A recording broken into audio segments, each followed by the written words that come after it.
निश्चित रूप से इन बदलावों से असंतोष पैदा होगा और वो जो असंतोष है वो कांग्रेस पार्टी को भस्म करेगा।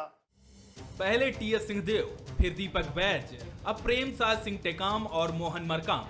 छत्तीसगढ़ में चुनाव से पहले बड़े फेरबदल किए जा रहे हैं तो बीजेपी तंज कसने के साथ असंतोष और गुटबाजी की बात कह रही है। बीजेपी निशाना साधते हुए ये भी कह रही है कि कांग्रेस में एक अनार 100 बीमार की स्थिति बनी हुई है। अभी इंतजार करो, बहुत फेरबदल होगा। जब भय पैदा होता है तो फेरबदल स्वाभाविक रूप से होता है। उनको लगने लग गया कि छत्तीसगढ़ में भारतीय जनता पार्टी पूरी ताकत से मैदान की ओर बढ़ गई है। सरगुजा और बस्तर ये दोनों क्षेत्रों में कांग्रेस को पूर्ण बहुमत मिला था और ये दोनों क्षेत्रों में ही सबसे ज्यादा असंतोष है। और इस प्रकार के जब बदलाव होते हैं तो एक अनार 100 बीमार होते हैं। तो ऐसे कई लोगों को उम्मीद थी कि हमको मंत्री पद मिलेगा, हमको और कोई दूसरा पद मिलेगा, और उनको सबको नहीं मिलने से वो सब कांग्रेस पार्टी के लिए भस्मासुर बनेंगे। जाहिर है कि पीसीसी चीफ बने दीपक बैज के सामने चंद महीनों में मैदानी जमावट और अपनी टीम खड़ी करने की चुनौती होगी, तो साथ ही चुनाव में संगठन मजबूत करने की भी।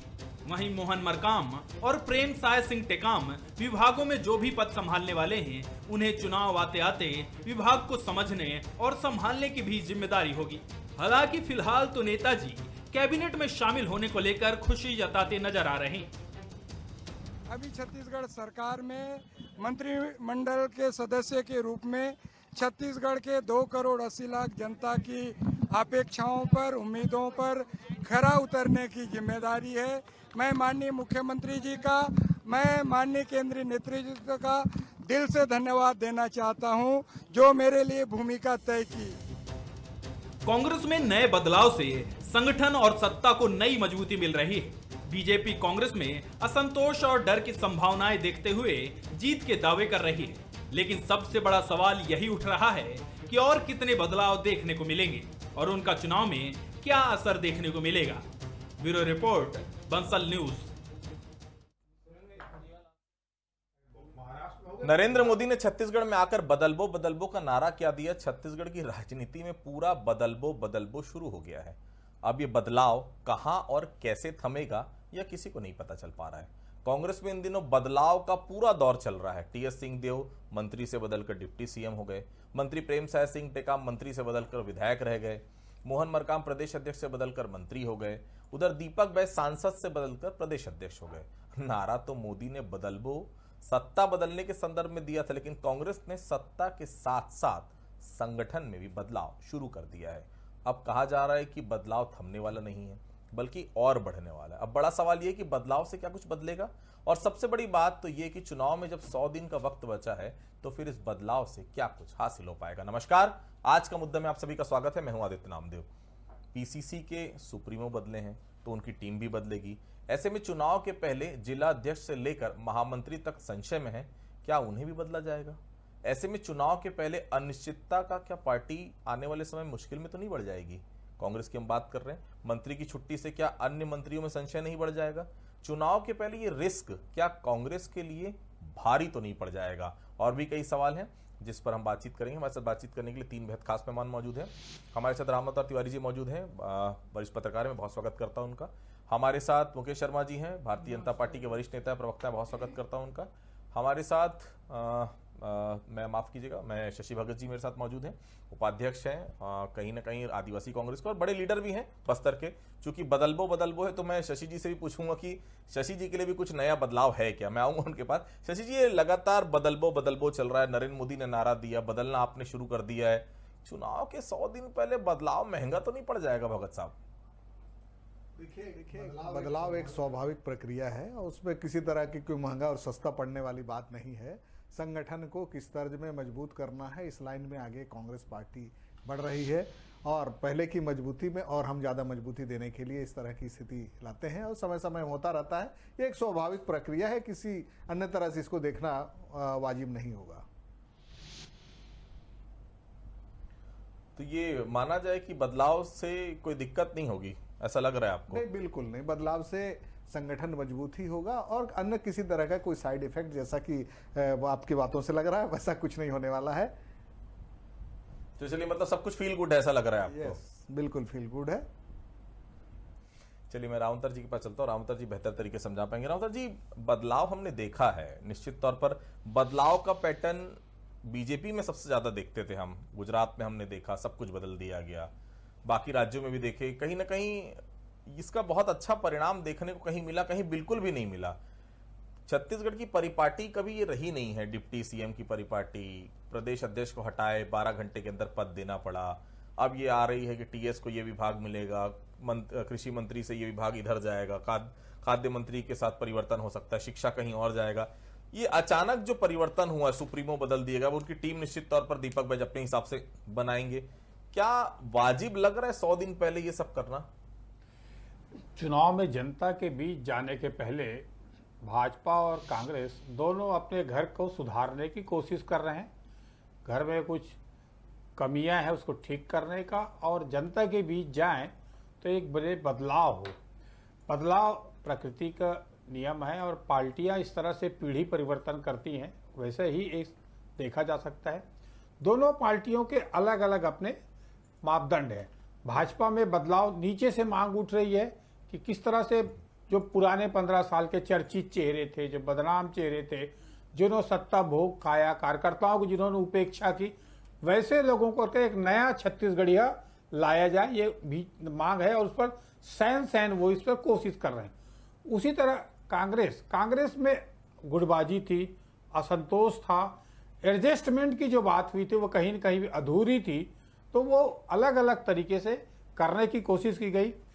संगठन में फेरबदल इसलिए किया गया कि उनका मोहन मरकाम का काफ़ी समय हो गया, उनके कुछ नेताओं से बन नहीं रही थी। ऐसे में सुविधाजनक तरीके से उसी बस्तर से उसी युवा को लाया जाए और एक नया वातावरण संगठन के बीच तैयार करके सत्ता के बीच पहुंचा जाए, ये कोशिश में लगे। इसी तरह मंत्रिमंडल में भी कैसे कामकाज जो है उस कामकाज से कार्यकर्ता खुद नाराज है, क्या परफॉर्मेंस कैसा है, किस तरह के रणनीति, सामाजिक रणनीति बन सकती है, क्षेत्रीय रणनीति बन सकती है, वो तमाम चीजों को देखते हुए कांग्रेस ने भी किया।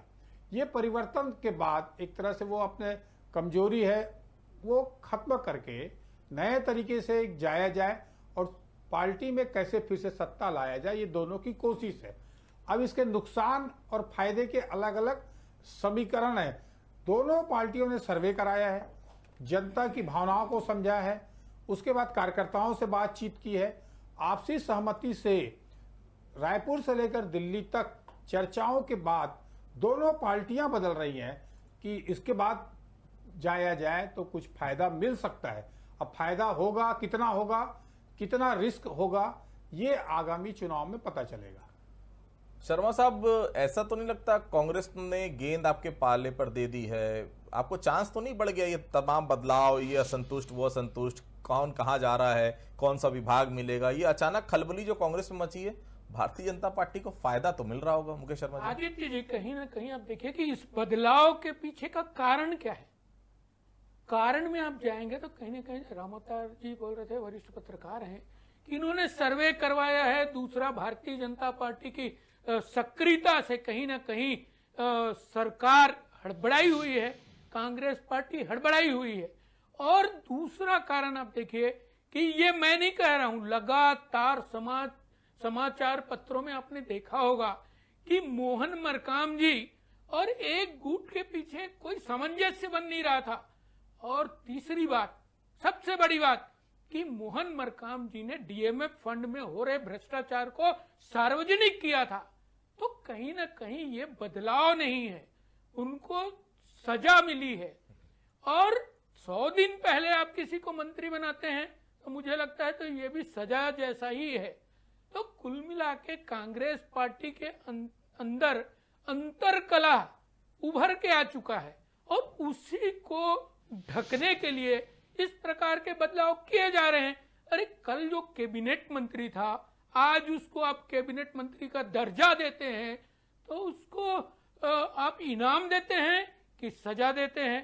तो कहीं ना कहीं प्रश्न यह है कि कांग्रेस पार्टी हड़बड़ाई हुई है, चुनाव सामने है, उनको सर्वे में दिख रहा है कि उन्होंने जो जन घोषणा पत्र के माध्यम से जो वादे किए थे वो वादे पूरे कर नहीं पाए हैं, तो कैसे उसको ढका जाए, इन सब बातों को लेके अब हड़बड़ी में 100 दिन के लिए उप मुख्यमंत्री बनाएंगे, मंत्री बनाएंगे, जो भी करेंगे, लेकिन मुझे नहीं लगता कि इससे कुछ फायदा होने वाला है। जनता तो पूछेगी, जनता को जवाब देना पड़ेगा। आपने वादा किया है तो वादा तो निभाना पड़ेगा। भगत साहब, आप लोगों ने मोदी जी को फॉलो करना तो नहीं शुरू कर दिया? मोदी जी ने कहा था बदलबो बदलबो, बात चुनाव की थी, आप लोग चुनाव के 100 दिन पहले ही चालू हो गए। देखिए, मोदी जी को फॉलो करना कांग्रेस की फितरत में शामिल नहीं होगा, ना अन्य किसी पार्टियों की। यदि ऐसा सोचते हो अगर बीजेपी की लोग, तो उनकी गलतफहमी है। हमारे साथी भाई शर्मा जी बोल रहे थे कि ये जैसी अंतरकला की स्थिति पैदा हुई है, तो मैं आपको बता दूं इस पूरे चैनल के माध्यम से पूरे छत्तीसगढ़ की जनता ये देख रही है कि कितनी बार अध्यक्ष बदले गए। बीजेपी के अंदर एक आदिवासी व्यक्ति जो बदला जाता है, श्री विष्णु साय जी, उनको किस कदर 9 तारीख को जब विश्व आदिवासी दिवस था उस दिन बदला गया। नंद कुमार साय जी ने स्पष्ट रूप से कहा, इतने बड़े लीडर थे, उनने ये बात कही कि वहाँ पर हमारे लिए बहुत अच्छी जगह और सेफ जगह, काम करने की जगह, आदिवासियों के लिए काम करने की जगह नहीं है। तो ये तो स्पष्ट हो गया ना कि अंतरकला कहाँ पर है। अंतरकला यहाँ तक है कि सीएलपी लीडर को उनको बदलना पड़ा। तो ऐसी स्थिति। अच्छा, हड़बड़ी की बात रहा सवाल, तो हड़बड़ी आज की तिथि में भारतीय जनता पार्टी के अंदर है। श्री ओम माथुर जी ने स्पष्ट रूप से स्वीकार किया है कि छत्तीसगढ़ मॉडल जो चल रहा है उसका मुकाबला गुजरात मॉडल नहीं कर सकता है। गुजरात मॉडल नहीं चलेगा, वो फेल हो चुका। दूसरी तरफ उनके अध्यक्ष जी ये बात बोलते हैं कि अब बुलडोजर चलाएंगे, यूपी का मॉडल चलेगा। तो ये जो चीजें हैं, हड़बड़ाहट किसके अंदर है, वो बात स्पष्ट है। ठीक है, ओके शर्मा साहब, मैं आपके पास आऊंगा, पहले उसके बाद मैं रामोतर वेग पर चलूंगा। ये कांग्रेस तो दावा कर रही है उनकी पार्टी की कमान अब युवा के हाथ में निश्चित तौर पर दीपक बैज के हाथ में देकर बस्तर जो है वो मजबूत तो कर लिया है, डिप्टी सीएम बनाकर सरगुजा भी मजबूत कर लिया है। अब आप लोग के पास क्या बचा है शर्मा साहब? जहां जहां आप लोग कहते थे कि ये दिक्कत है, आप कहते थे बस्तर में आधी से ज्यादा सीटें हमारे पास आ जाएंगी, वो चलिए दीपक बैज युवा चेहरा है वो संभाल लेंगे। सरगुजा नाराजगी निश्चित तौर पर बाबा को लेकर थी, बाबा डिप्टी सीएम बन गए। अब क्या करेगी भारतीय जनता पार्टी? बचा है कुछ? आदित्य जी, क्या 100 दिन के लिए पकड़ाए हुए झुंझुना से ये इतने वरिष्ठ नेता संतुष्ट हो गए हैं? आपको लगता है कि ये संतुष्ट होंगे? और मेरे प्रवक्ता भाई बोल रहे थे कि आदिवासी का सम्मान, तो मैं उनको याद दिला दूं, भारतीय जनता पार्टी ने देश के सर्वोच्च पद में राष्ट्रपति के रूप में एक आदिवासी बहन को बिठाया है। जब उनका चुनाव हो रहा था, सहयोग मांगने के लिए यहां भी आए थे, कितने लोगों ने सहयोग किया था उनको, कितने लोगों ने सहयोग किया था। तो ये होता है आदिवासी सम्मान का बात करना और आदिवासी सम्मान का वास्तविक में सम्मान करना, इन दोनों में फर्क है। अब आप देख रहे होंगे बस्तर के अंदर में क्या चल रहा है। बस्तर के अंदर में इस समय पूरा का पूरा बस्तर उद्वेलित है, धर्मांतरण चल रहा है पूरे के पूरे। पहली बार आदिवासी भाई सड़क में आए हैं एक धर्मांतरण के विरोध में। आपने अनेक वादे तो किए, लेकिन कितने वादों को क्या क्या गिनाए। पूरा का पूरा छत्तीसगढ़ के अंदर में कर्मचारी धरने पे बैठे हुए हैं। 400 किलोमीटर दूर से मनरेगा के कर्मचारी आए थे। क्या हुआ? समिति बनाए। जब कोई काम करना नहीं होता तो ये समिति बनाते हैं। शराबबंदी को लेकर समिति बनाते हैं। तो जनता समझ चुकी है ये करते कुछ है, कहते कुछ है। तो अब इसका जवाब जनता देने वाली है 2023 में। तो अभी हड़बड़ाहट में ही है। ये परिवर्तन दिख रहे हैं, बदले जा रहे हैं। मुझे नहीं लगता इससे कुछ होने वाला है। और इनका आंतरिक कला ये स्वाभाविक है, ये पूरे देश में है। यही कारण है 2014 में 14 प्रदेश की जगह आज ले के 4 प्रदेश में है। तो कहीं ना कहीं कांग्रेस पार्टी के अंदर में अंतर कला इनका स्वभाव है। आप उनके प्रदेश बढ़ते जा रहे हैं और आपके कम होते जा रहे हैं। आप इस बात का भी ध्यान रखिए। मैं चलता हूं रामोतर वेग बस। क्या ये बदलाव पार्टी के लिए जरूरी था रामोतर जी? मुझे वक्त बदलाव का उचित लगा नहीं। आपके मुताबिक क्या पार्टी का सही कदम मानते हैं रामोतर जी? देखिए, बदलाव क्यों हो रहा है? बदलाव इसलिए हो रहा है कि पार्टी के भीतर जो है ये मांग उठ रही है और ऐसी स्थितियां बन रही है, क्योंकि चुनाव ही सही वक्त है। राजनीति में कोई किसी के लिए पद कभी छोड़ता नहीं है। पद छोड़ देना और बदलाव होना भी एक कठिन काम है। ये काम बड़े सोच विचार करके करना पड़ता है। देखिए, ये चलेगा टिकट तक, ये बदलाव यहां नहीं रुकेगा।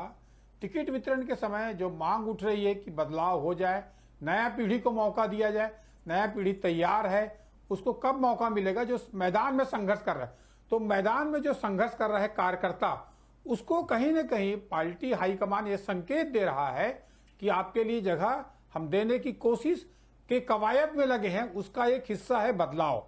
उस हिस्से में ये भी है कि कैसे क्षेत्रीय समिशन कर जाए, कैसे जमीनी आधार पर काम किया जाए। कुछ बातें ये भी है कि कुछ पार्टियों ने जमीनी स्तर पर व्यापक पैमाने पर जैसे जनता के हित में काम करना चाहिए, जैसे लोकल लीडर तैयार होना चाहिए, ऐसे परिवर्तन से अच्छे अच्छे लीडर तैयार होते हैं जो आगे जाके नेतृत्व करते हैं।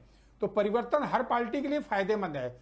अब उसमें किसका सही नेतृत्व दे रहे हैं या मेरा तेरा गुटबाजी में दे रहे हैं, एक बड़ा सवाल पार्टी के भीतर रहता है कि जब बदलाव हो रहा है, ऐसे में जो सक्रिय है, जिसके अंदर काम करने की क्षमता है, सोच है, वैसे लोगों को ला रहे हैं या अपने अपने लोगों को फिर से रेवड़ी बांटने का क्रम लगाए हैं। ये एक बड़ी बात इस समय विचार करना चाहिए, तभी छत्तीसगढ़ को और दोनों पार्टियों को सही नेतृत्व मिल पाएगा। और सबसे बड़ी बात, टिकट वितरण की इस समय ज्यादा हल्ला है कि भाजपा ज्यादा परिवर्तन करती है कि कांग्रेस ज्यादा परिवर्तन करती है, और इन परिवर्तनों में किसको जगह मिलता है। ये लंबे समय बैठकों के बाद ये दोनों पार्टियों ने परिवर्तन का निर्णय लिया है। अब इस परिवर्तन से कितना फायदा होता है, जनता कितना स्वीकार करती है और कितना लाभ पार्टियां ले पाती हैं इनका, ये एक सवाल आगामी चुनाव समय दिखेगा। जी भगत साहब, क्या ऐसा नहीं लगता पूरी पार्टी संशय में आ गई? पहले बात होती थी चुनाव जीतेंगे, दूसरी बार सरकार बनाएंगे, वही लोग पूछ रहे हैं भैया क्या हो रहा है पार्टी में, मेरा पद बच पाएगा या नहीं बच पाएगा? कहां पहुंचा दिया आप लोगों ने पार्टी को? देखिए, संशय बिल्कुल ही नहीं है कांग्रेस पार्टी के अंदर। इस सरकार के अंदर श्री भूपेश बघेल जी के नेतृत्व में बहुत बढ़िया और बेहतरीन काम कर रही है, इसमें कहीं कोई दिक्कत नहीं है। मुद्दा विहीन भारतीय जनता पार्टी यदि किसी तरह का कोई आरोप लगाती है तो उनका विपक्ष में होने के नाते एक नैतिक अधिकार है, उनका सम्मान करते हुए एक बहुत तगड़ी बात करूं तो जैसे आदिवासियत के सम्मान की बात करते हैं, मैं कहता हूं कि पीएमओ से लिस्ट फाइनल होती है प्राइम मिनिस्टर ऑफ इंडिया के यहाँ से कि वहां पीएम ये प्रेसिडेंट ऑफ इंडिया से कौन मिलेगा और कौन नहीं मिलेगा, ये आजादी है, ये पाबंदी है। ये तो सारी चीजों को समझना और बूझना की जरूरत है, जिससे सार्वजनिक हो चुका है। आजादी किसको बोलते हैं कि कांग्रेस आला कमान तय कर दे कि डिप्टी सीएम कौन बनेगा, इसको आजादी बोलते हैं? देखिए, मैं तो स्पष्ट रूप से कहता हूं, संगठन के अंदर जो नियम और कायदे होते हैं, संगठन में एक अनुशासन होता है, उसी के सीएम नहीं। देखिए, संगठन तय। रामोदर जी करेक्ट करेंगे मुझे प्लीज। मैं रामोदर जी करेक्ट करेंगे मुझे।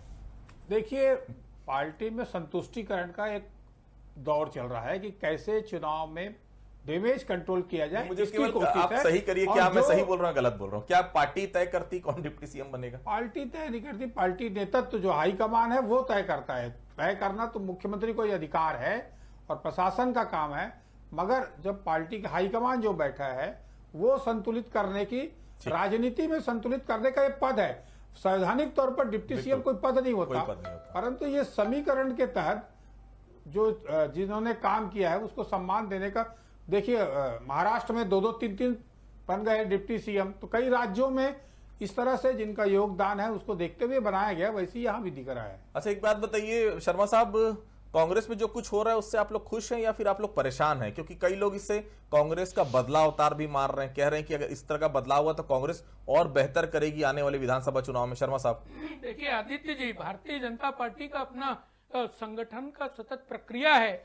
ठीक है, विपक्षी होने के नाते हम विषय को रखते हैं, लेकिन अभी जो विषय आया है, जो परिवर्तन वाला है, इसमें सबसे मुख्य चीज जो समझने वाला है, आप देखिए टीएस बाबा जी ने ये कहा था कि गरीबों का आवास मैं नहीं दे पा रहा हूं, हमारी सरकार नहीं दे पा रही है, इसलिए उन्होंने उस मंत्रिमंडल के पद को त्यागा। वही बात मोहन मरकाम जी ने कहा कि डीएमए फंड के द्वारा लगातार मेरे विधानसभा में बंदरबांट हो रहा है। तो भ्रष्टाचार को कहीं न कहीं उजागर करने का काम यदि कोई करता है, भगत जी जो वास्तविकता है उसको स्वीकार करना पड़ेगा। आप नहीं करोगे तो जनता आपको सिखाएगी।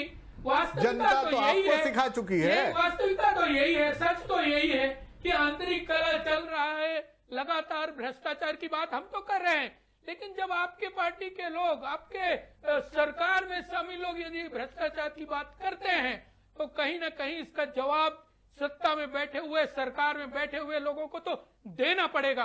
और हम सवाल पूछते रहेंगे, पूछिए, सशक्त विभाग बिल्कुल अधिकार है आपका हम जी। सवाल पूछेंगे सड़क से लेकर सदन तक। ठीक, लेकिन मुकेश शर्मा जी, आपके पार्टी के अंदर जो कला चल रही है, अजय चंद्राकर जी का गुट, प्रेम प्रकाश जी, ब्रिजमोहन जी, इनके बारे में भी थोड़ा सोचिए भाई, ये भी कला कहीं भारी ना पड़ जाए। बहरहाल रामतर जी, आखिरी सवाल, बस्तर और सरगुजा के कांग्रेस ने इस बदलाव से सेव कर लिया ऐसा लगता है? क्या लग रहा है मैदानी हिस्सों में कांग्रेस और जोर लगाएगी?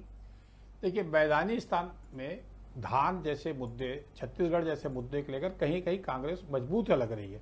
इसलिए कांग्रेस ने इस बार बस्तर और सरगुजा में फोकस करते हुए ये परिवर्तन किया है। मंत्रिमंडल में असंतुलन था बस्तर में, इसलिए एक मंत्री वहां दिया गया और सरगुजा में डिप्टी सीएम दे दिए गए और निगम मंडल जो पद है वो अलग दिए गए। तो इस तरह से लग रहा था कि बस्तर और सरगुजा में कहीं कहीं नुकसान की आशंका कांग्रेस को दिख रही थी, इसलिए इस फेरबदल में नया नेतृत्व दी गई। दूसरा एक बात और बोलना चाहूंगा कि दूसरी पीढ़ी के जो नेता हैं उनको मौका नहीं देने के कारण भाजपा को जबरदस्त नुकसान हो रहा है। इस परिवर्तन से दूसरे जो नई पीढ़ी के सेकंड लीडर आपने खड़ा नहीं किया तो ऐसे में पार्टी को सरवाइव करने में मुश्किल जाती है। अब लगातार कोशिश होनी चाहिए तो ज्यादा फायदा होगा। अध्यक्ष जी, महामंत्री जी, ये सब सेकंड लाइन के ही हैं, युवा हैं। ठीक है, तो देखिए बदलाव कितना बदलाव ला पाएगा हम सबकी निगाहें होंगी। 2023 का विधानसभा चुनाव निश्चित करीब है और निश्चित तौर पर कहीं ना कहीं डैमेज कंट्रोल करने की भी कोशिश है। अपना वीटो पावर भी किसी ने कहीं कहीं चलाया है, लेकिन एक बात बहुत साफ है, बहुत ज्यादा समय बचा नहीं। जो मंत्री बन गए क्या कर पाएंगे 2.5 महीने में, जो प्रदेश अध्यक्ष बने अपनी टीम भी 2.5 महीने में बना पाएंगे, पूरा प्रदेश का दौरा कर पाएंगे, नहीं कर पाएंगे, संशय लगातार बरकरार। संशय इस बात को भी लेकर है कि क्या मंत्रियों के, कुछ और मंत्रियों के भी बदलाव हो सकते हैं, क्या विभाग तो बदलने ही है, क्या चेहरे भी बदल सकते हैं? तो लगातार कांग्रेस में बदलाव का दौर फिलहाल जारी है और कितना बदलेगा हम सबकी नजर रहेगी। आप सभी लोग हमसे जुड़े, आप लोगों को बहुत धन्यवाद। तो आज के मुद्दे फिलहाल इतना ही, बाकी खबरों के लिए आप बने रहिए बंसल न्यूज के साथ। नमस्कार।